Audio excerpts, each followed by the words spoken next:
कैसे हैं दोस्तों, उम्मीद है खैरियत से होंगे। एक बार फिर मेरे चैनल shahidev.com पर आप सभी का वेलकम करती हूँ। आज मैं आप लोगों के लिए लाई हूँ गुलकंद की रेसिपी।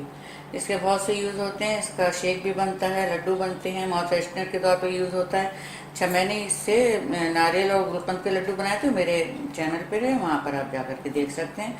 इसके इंग्रेडिएंट्स मैं आपको बता दूँ। मैंने 1 कप गुलाब की पंखुड़ियाँ ली थी, देसी गुलाब की, उसकी बहुत अच्छी खुशबू होती है। और 3 टीस्पून मैंने शक्कर ली थी, जिनको मैंने हाथ से हथेलियों से अपने क्रश करके ऐसे रख लिया है इनको, शक्कर और ये गुलाब की पत्तियाँ। अच्छा, 1 टीस्पून मेरे पास सौंफ का पाउडर है, आप साबुत लेना चाहें वो ले लें। और 1 टीस्पून ही मेरे पास शहद है। अच्छा, शहद इसलिए यूज़ होता है ताकि ये क्रिस्टलाइज ना हो, इसमें जो शक्कर है वो जमे नहीं।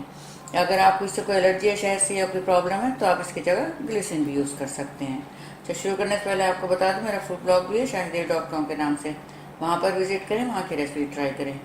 सब्सक्राइब करें मेरे फूड ब्लॉग को भी, उसका लिंक नीचे डिस्क्रिप्शन में दिया हुआ है। चलिए फिर शुरू करते हैं।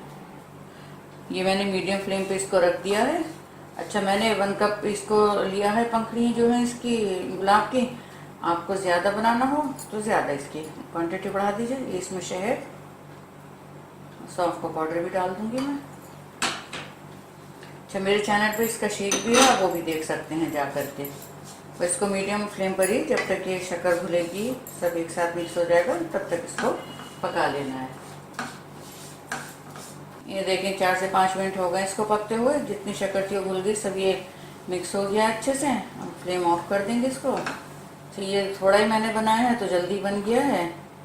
वैसे इसको जो गुलकंद को बनाया जाता है तो धूप में रख करके 2-3 दिन जो है रखा जाता है, लेकिन अब ये कि इंस्टेंट बनाने का तरीका इसका यही है, फटाफट से बन जाता है।